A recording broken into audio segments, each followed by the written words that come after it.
네, 안녕하십니까, 여러분. 여러분들의 경제 길잡이 뚝딱 경제TV입니다. 오늘도 만나서 반갑습니다. 네, 오늘 주제는요, 제목부터 좀 이상하게 느껴질 수 있으십니다. 사상 최대 수익을 냈는데 팔고 있다? 네, 지난 한 해 동안 이제 국민연금은 국내 주식으로만 119조 원 네, 수익을 냈다고 합니다. 전체 기금 적립금은 1,526조 원까지 불어났다고 하고요. 이것은 이제 대한민국 1년 예산이 제가 알기로는 700 몇 조 원인데 대략 두 배가 넘는 돈이 국민연금 통장에 쌓여 있다고 보시면 될 것 같습니다. 역대 최대 실적이고요. 이렇게 엄청난 수익을 안겨준 이제 한국 주식을 국민연금이 지금 이 순간 대거 팔고 있다고 합니다. 그래서 돈을 벌어다 준 자산을 왜 앞장서서 팔고 있는 건지, 그리고 한국 증시 전망이 어두워진 건지, 아니면 어딘가에 더 좋은 투자처를 발견한 건지, 그래서 오늘 이 영상은 이 질문에 대한 답을 좀 완벽하게 좀 정리를 해서 여러분들께 전달드리고자 합니다. 가장 중요한 것은 이제 우리 개인 투자자가 지금 어떻게 대응해야 하는지까지 같이 어, 여러분들께 내용을 전달드리도록 하겠습니다. 그럼 이제 시작하기 전에 앞서서 구독과 좋아요 한번 눌러주시면 감사드리도록 하겠습니다. 네, 그럼 시작하도록 하겠습니다. 네, 이제 그럼 이제 국민연금이 얼마나 팔고 있는지 구체적인 숫자부터 좀 확인을 좀 해보겠습니다. 네, 6월 첫째 주 국민연금이 국내 주식을 매도한 금액은 1,970억 원이라고 합니다. 이미 적지 않은 금액이죠. 그런데 불과 2주 뒤에 6월 셋째 주에는 얼마가 됐을까요? 네, 약 1조 2천억 원이라고 합니다. 2주 만에 6배가 넘게 급증을 했고요. 기하급수적인 증가세입니다. 그리고 이 매도세가 쏟아지는 이 시점이 언제냐 하면은 네, 코스피가 사상 최고치를 향해 질주하는 바로 그 시점입니다. 시장이 들썩이는 바로 그 순간에 코스피 9천 선에 국민연금은 오히려 거꾸로 팔고 있다고 합니다. 네, 개인 투자자 입장에서는 굉장히 당혹스러운 일이죠. 네, 분위기가 좋은데 도대체 왜 파는 건지, 이 매도가 계속되면 내 주식은 도대체 어떻게 되는 건지 걱정이 드실 수밖에 없습니다. 그러면 이 거대한 매도의 근본적인 원인을 지금부터 파헤쳐 보도록 하겠습니다. 예, 국민연금이 왜 이렇게 팔고 있는지 이해를 하려면요. 예, 먼저 국민연금이 돈을 어떻게 굴리고 있는지부터 그 원칙을 좀 알아야 될 것 같습니다. 국민연금은요, 여러분의 노후 자금으로 운영을 합니다. 그렇기 때문에 한 곳에 몰아서 투자하는 것이 아니라 이른바 몰빵이 절대 허용되지 않고요. 이걸 제가 좀 약간 그 PPT 보면은 좀 약간 식판 그림이 있지 않습니까? 식판 이론이라고 하는 이론으로 좀 설명을 해드리도록 하겠습니다. 학교 급식 식판 보시면요, 이제 밥칸도 있고 뭐 국칸, 김치칸, 반찬칸 각각 이제 크기가 정해져 있지 않습니까? 예, 밥이 맛있다고 해서 국판까지 밥으로 채울 수는 없지 않습니까? 국민연금이 그렇습니다. 국내 주식, 해외 주식, 그리고 국내 채권, 해외 채권, 그리고 대체 투자. 이렇게 자산 유형별로 투자할 수 있는 비율이 엄격하게 정해놓고 있습니다. 뭐 예를 들면은 국내 주식은 전체 기금의 몇 프로, 해외 주식은 몇 프로인데 뭐 이런 식으로 보시면 되겠는데요. 근데 최근에 어떤 일이 생겼느냐 하면은 이제 코스피가 여러분들 알다시피 빠르게 오르면서 전체 식판에서 국내 이제 주식 한 비중이 허용 한도를 넘어버린 겁니다. 예, 밥이 너무 부풀어서 다른 칸까지 넘쳐 흐르는 상황이 된 거죠. 이 상황에서 국민연금이 취해야 할 행동은 하나입니다. 예, 넘친 밥을 다시 덜어내는 것. 바로 이것이 지금 국민연금 매도의 핵심 이유라고 보시면 될 것 같습니다. 네, 그래서 넘쳐버린 자산 비중을 원래 정해진 비율로 되돌리는 작업을 이제 약간 전문 용어로 리밸런싱이라고 합니다. 말 그대로 다시 균형을 맞추자라는 건데 여기서 가장 중요한 포인트가 하나 있습니다. 국민연금이 지금 한국 주식을 파는 이유는 여러분도 아셔야 됩니다. 한국 증시 전망이 어두워서가 아니고요. 기업 실적이 나빠진 것도 아니고요. 경기 침체가 온다고 판단한 것도 아닙니다. 오로지 운용 규정에 따른 기계적인 비율 조정인데요. 규, 규칙이 그렇게 정해져 있다 보니까 그냥 하는 겁니다. 감정도 없고요, 전망도 없고, 오직 규칙만 있는 겁니다. 이 사실을 모르면 국민연금의 대규모 매도를 보고, 아, 뭔가 나쁜 일이 생겼구나 하는 공포심에 휩싸일 수 있습니다. 하지만 실체를 알고 보면 전혀 다른 이야기입니다. 물론 대규모 매도 자체가 좀 약간 단기적으로 시장에 압력을 주는 건 사실입니다. 하지만 그것이 한국 경제가 망한다는 시도는 절대 아니고요. 이 차이를 명확히 구분하는 것이 냉정한 투자자의 자세라고 생각을 하고 있습니다. 그렇다면 왜 또 하나의 의문이 생기지 않겠습니까? 왜 하필 지금, 네, 리밸런싱이 필요한 건 알겠는데 왜 하필 지금 이렇게 집중적으로 팔고 있는 걸까요? 네, 여기에 좀 약간 명확한 타이밍의 이유가 있다고 합니다. 첫 번째는 리밸런싱 유예 기간이 6월 말로 끝난다고 합니다. 올해 상반기까지는 국민연금 자산 비중이 허용치를 조금 넘더라도 당장 팔지 않아도 되는 유예 기간을 두고 있습니다. 쉽게 말해 6월까지는 조금 멈춰도 괜찮아 라는 이제 완충 장치가 있었던 겁니다. 그 기간이 6월 말에 종료가 되고요. 7월이 오면 더 이상 미룰 수 없다고 합니다. 두 번째, 목표 비중을 올려줬는데도 주가가 더 빨리 올라 버렸습니다. 정부가 국민연금의 국내 주식 목표 비중을 20.8%로 상향 조정해줬습니다. 이 정도면 넉넉하겠지라고 생각한 건데, 그런데 코스피가 그 높아진 기준마저 포괄 만큼 강하게 오른 겁니다. 기준을 높여줬더니 주가가 오히려 더 올라버린 아이러니한 상황이 돼버린 거고요. 이 두 가지 이유가 맞물리면서 7월에 갑자기 쏟아지는 대규모 매도 충격을 피하기 위해 지금부터 미리 나눠서 팔고 있는 겁니다. 이건 오히려 이제 국민연금이 시장 충격을 최소화하려는 그 배려인 걸로 보여지고 있습니다. 네, 이번에 숫자 얘기를 좀 더 해보겠습니다. 여러분이 반드시 알아두셔야 할 숫자의 함정인데요. 1526조 원. 이 숫자를 들으면 이제 어떤 생각이 드시나요?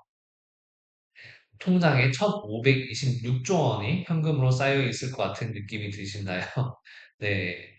실제로는 좀 다릅니다. 네, 국민연금이 그동안 실제로 투자해서 집행한 돈, 즉 원가 기준 적립금이 약 921조 원이라고 합니다. 그럼 나머지 600조 원은 보유 중의 자산의 시장 가격이 올라서 생긴 미실현 평가 이익입니다. 아직 팔지 않았기 때문에 실제로 손에 쥔 돈이 아닌 장부상의 숫자입니다. 이해가 좀 안 되신 분들을 위해 좀 비유를 들자면요.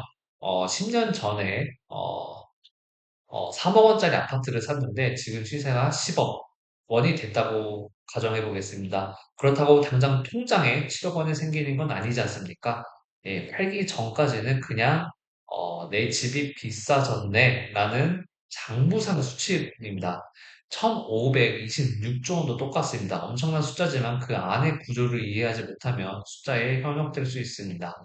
규모보다 구조를 보는 것, 이것이 투자자의 시각이라고 생각하고 있습니다. 기금 평가액 이야기를 하면서 한 가지 더 짚고 넘어가야 할 흥미로운 사실이 있는데요. 바로 환율 효과도 있습니다.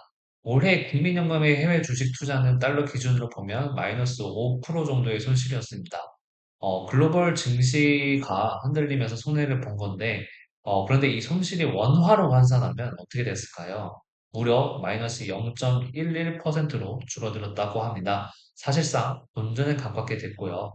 왜 이런 일이 생겼을까요? 네, 바로 고환율 덕분인데, 원 달러 환율이 1,400원, 1,500원을 넘나들면서 달러로 보유한 해외 자산을 원화로 환산했을 때 가치가 크게 높아진 겁니다. 예, 달러가 많이 비싸졌지 않습니까?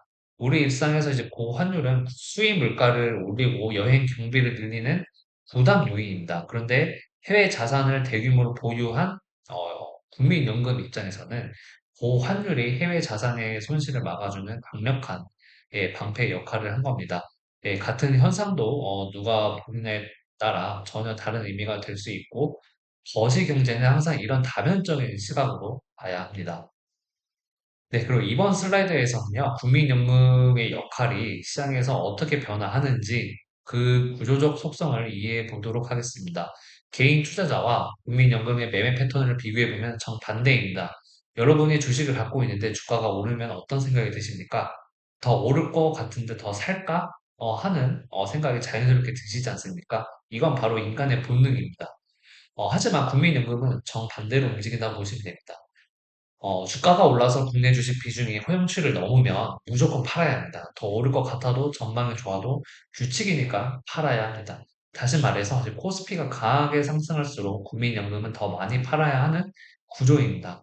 증시 상승의 최대 수혜자가 어느 순간 증시를 누리는 가장 큰 매도 대기자로 바뀌는 역설적 구조. 이것이 국민연금의 태생적 한계이자 특성입니다. 이걸 이해하면 앞으로 코스피가 급등할 때마다 국민연금이 곧 팔겠구나 라고 예측할 수 있게 되는 거고요. 이런 구조적 흐름을 아는 것 자체가 투자의 경쟁력이 되지 않을까 생각이 듭니다. 자, 이제 그러면 좀더 긴 호흡으로 미래를 좀 바라보도록 하겠습니다. 사실 지금의 리밸런싱 매도는 어떻게 보면 전조 증상에 불과하고요. 앞으로 올 더 큰 구조적 변화의 예고편이라고 생각이 듭니다. 지금까지 국민연금은 약간 매년 젊은 가입자들이 납입하는 보험료가 좀 들어오면서 그 돈으로 꾸준히 주식을 사 모으는 매수 기관이었습니다. 시장의 든든한 지원군 역할을 해온 건데, 그런데 지금 대한민국의 인구 구조를 보면 어떻습니까? 네, 저출생으로 인해 가입자는 줄고 고령화로 인해 연금을 받아가는 수급자는 빠르게 들고 늘어가고 있습니다. 이게 지속되면 어떻게 될까요? 네, 연금을 지급하기 위해 보유하고 있던 자산을 팔기 시작해야 하는 시점이 옵니다. 업계에서는 2049년경에 기금 규모가 정점에 달한 뒤 이후 본격적인 자산 매각이 시작될 것으로 예상을 하고 있다고 하는데 그때가 되면 국민연금은 주식을 사주는 기관이 아니라요. 주식을 팔아서 현금을 마련해야 하는 기관으로 완전히 전환되게 됩니다. 지금의 리밸런싱 매도는 수십조 원 규모의 단발성 이벤트이고요. 하지만 2049년 이후에 올 구조적 매도는 그것과는 차원이 다른 이야기라고 보시면 될 것 같습니다. 네, 이것도 미리 알고 대비하는 것이 좋겠죠.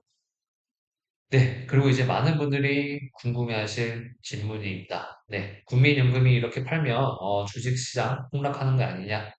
결론부터 말씀드리겠습니다. 그렇지 않습니다. 이유는 앞서 충분히 설명드렸다시피 지금의 매도는 기업 실적이 나빠지거나 경기가 안 좋아서 혹은 무너져서 나오는 공포의 투매가 아닙니다.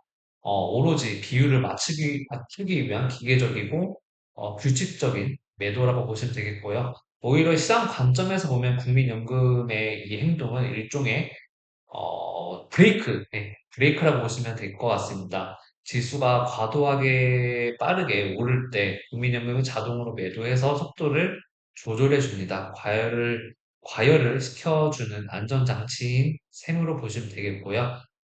그와 반대로 주가가 하락을 하면 이 매도도 자연스럽게 멈추게 됩니다. 비중이 다시 뭐 기준치 이하로 내려오면 팔 이유가 없어지니까요. 그리고 또 심지어 주가가 더 내려가면 오히려 국민연금이 매수에 나서게 됩니다. 물론 단기적으로 시장의 변동성을 일으키는 요인이 된다는 건 부정할 수 없습니다. 하지만 이것을 시장 폭락의 신호로 읽는 것은 좀 약간 과도한 해석이지 않을까. 네, 원인을 알면 이런 공포가 사라지지 않을까 싶습니다. 네, 이제 이 페이지는요, 이제 투자자로서 우리가 지금 무엇을 확인하고, 무엇을 모니터링해야 하는지, 세 가지 핵심 체크 포인트를 짚어드리고자 합니다. 첫 번째 체크 포인트는요, 연기금의 실질 매도 규모입니다. 업계에서는 국민연금의 비율을 정상으로 되돌리기 위해서 앞으로 최대 55조 원을 매도할 가능성이 있다고 추정하고 있습니다. 55조 원은 코스피 전체 시가총액의 상당 부분에 해당하는 엄청난 규모인데, 다만 국민연금이 이 물량을 단 한 번에 쏟아내는 건 아닙니다. 시장 충격을 좀 줄이기 위해 매일 일정 한도 내에서 분할 매도를 하고 있습니다. 이른바 질서 있는 매도를 진행 중인 거고요. 따라서 우리가 확인해야 할 것은 이 매도가 얼마나 오래, 얼마나 강하게 지속될 것인가입니다. 뭐 증권사나 뭐 금융정보 사이트에서 연기금 순매도 데이터를 매주 확인해 보시길 바라겠습니다. 매도 규모가 줄어들기 시작한다면 압박이 완화되고 있다는 신호고요. 반대로 매도가 더 강해진다면 단기적으로 더 조심할 필요가 있다고 보시면 될 것 같습니다. 네, 두 번째 체크 포인트는 이것이 사실상 가장 중요하다고 보는데 외국인이 이 물량을 받아주느냐입니다. 국민연금이 파는 물량은 어디론가 가야 합니다. 누군가는 사야 한다는 건데 그 주체가 누구냐에 따라 시장의 방향이 완전히 달라집니다. 만약 외국인 투자자들이 국민연금이 파는 물량을 사들인다면 이게 무슨 의미일까요? 네, 그것은 이제 글로벌 자금이 한국 주식을 저렴하게 담을 기회로 본다는 뜻입니다. 한국 증시의 실력이 그만큼 튼튼하다는 증거가 되고 이 경우 시장 충격은 제한적이게 됩니다. 반면 외국인도 함께 매도에 나선다면, 즉 연기금과 외국인이 동시에 파는 뭐라 그러죠? 이렇게 쌍끌이 매도를 하나요? 쌍끌이 매도 상황이 되면 이때는 시장이 크게 출렁일 수 있습니다. 매수 주체가 사라진 시장에서 매도만 쏟아지면 지수는 빠르게 내려갈 수 있습니다. 예, 매일 장이 끝나고 나오는 수급 동향, 특히 외국인의 순매수, 순매도 동향을 반드시 확인해 보시길 바라겠습니다. 이것이 이제 현재 시장의 건강 상태를 가장 빠르게 알 수 있는 지표입니다. 그리고 세 번째 체크 포인트는요, 저는 솔직히 말씀드리자면 이게 세 가지 중에 가장 위험하다고 좀 생각이 드는데, 바로 이제 신용융자, 잔고입니다. 지금 국내 증시의 신용융자 잔고는 대략 38조 원으로 사상 최고 수준이라고 합니다. 신용융자라는 건 이제 쉽게 말해서 증권사에서 돈을 빌려서 주식을 사는 것이라고 하는데, 이른바 B2라고 보시면 됩니다. 38조 원이라면 어마어마한 규모의 빚이 시장에 깔려 있다라고 보시면 되겠는데, 주가가 하락하면 빌린 돈으로 이제 산 주식 계좌에서는 강제 매각, 즉 반대 매매가 발생하게 됩니다. 증권사가 손실을 더 키우지 않기 위해 자동으로 주식을 팔아버리는 건데 이미 일부 증권사들은 이 위험을 감지하고 인기 대형주에 대한 신용 대출을 선제적으로 제한하고 있다고 합니다. 현장에서는 이미 경고음이 울리고 있다라고 보시면 될 것 같습니다. 네, 국민연금의 뭐 55조 원 매도, 물론 크지만 38조 원의 빚이 한꺼번에 강제로 시장에 쏟아지는 시나리오는 그것보다 훨씬 더 강력한 충격을 주지 않을까 생각을 하고 있습니다. 그래서 여러분들도 혹시 빚을 내서 투자하고 계신 분이 계신다면 이 부분을 정말 진지하게 재검토해 주시기 바라겠습니다, 여러분. 네, 그리고 이어서 신용융자 위험이 실제로 어떻게 전개될 수 있는지 시나리오를 구체적으로 한번 그려보도록 하겠습니다. 예, 먼저 1단계는 국민연금이 리밸런싱을 위해 삼성전자, SK하이닉스 같은 대형주를 매도합니다. 지수가 하락 압력을 받고요. 2단계, 빛을 내서 이 대형주들을 사놨던 개인 투자자들의 계좌에서 담보 유지 비율 기준에 미대라는 계좌가 생기게 됩니다. 3단계, 그리고 증권사가 그 계좌의 주식을 강제로 매도하는 반대 매매를 실행합니다. 4단계, 강제 매도 물량이 시장에 추가로 쏟아지면서 주가가 더 하락을 하게 됩니다. 그리고 마지막 5단계, 주가 하락이 또 다른 계좌의 반대 매매를 유발합니다. 이것이 반대 매매 도미노, 즉 악순환의 연쇄라고 이해하시면 될 것 같습니다. 예, 국민연금의 매도는 이 연쇄 반응의 방아쇠를 당길 수 있는 첫 번째 도미노 조각이라고 보시면 되겠고요. 정작 시장을 크게 흔드는 건 첫 번째 도미노가 아니라 그 이후 쏟아지는 수십조 원의 반대 매매 물량일 수도 있습니다. 지금 그 구간에서 레버리지, 뭐, B2는 가장 조심해야 할 부분이라고 생각을 하고요. 수익을 극대화하려다 하면 이제 한순간 이제 모든 것을 잃을 수 있는 구조이기 때문에 특별히 신경을 쓰셔야 될 것 같습니다. 네, 오늘의 마지막 슬라이드인데요. 지금 한국 증시는 어떤 의미에서 진정한 시험대 위에 올라와 있다고 생각을 합니다. 그동안 코스피가 어렵고 흔들릴 때마다 항상 받쳐주던 그런 든든한 큰손, 국민연금이 지금은 손을 거두고 있습니다. 이 상황에서 시장이 스스로의 힘으로 버텨낼 수 있는지 기업 실적과 글로벌 자금의 유입만으로 자생력을 증명할 수 있는지를 확인해야 할 시점이라고 생각합니다. 네, 그래서 정리해보자면, 국민연금의 매도는 공포의 신호가 아니다. 규칙에 따른 기계적 조정이다. 하지만 단기 변동성 요인이 것은 분명하다. 무시하면 안 된다. 그리고 진짜 위험은 38조 원의 신용융자다. 즉 B2에 있다고 보시면 되겠고요. 그리고 우리가 주목해야 할 것은 딱 하나입니다. 외국인이 이 물량을 다 주느냐? 이게 지금 장의 방향을 결정하지 않을까 싶습니다. 예. 맹목적인 낙관도 그리고 근거 없는 공포도 모두 버리시길 바라겠습니다. 네, 수급 동향을 냉정하게 살피고 레버리지를 점검하고 장기적인 시각을 유지하는 것 이것이 지금 우리 개인 투자자가 할 수 있는 가장 현명한 대응이라고 생각을 합니다. 네, 오늘 영상은 여기까지고요. 네, 여러분들께 많은 이제 도움이 되셨으면 좋겠습니다. 네, 그리고 다음 영상에는 이제 더 좋은 주제로 더 유익한 정보로 여러분들께 다시 인사드리도록 하겠습니다. 먼저 이제 구독과 좋아요는 제 채널 운영에 큰 힘이 됩니다. 좀, 네, 잘 부탁드리고요. 여러분들의 생각을 좀 댓글에 좀 많이 남겨주시면 감사드리겠습니다.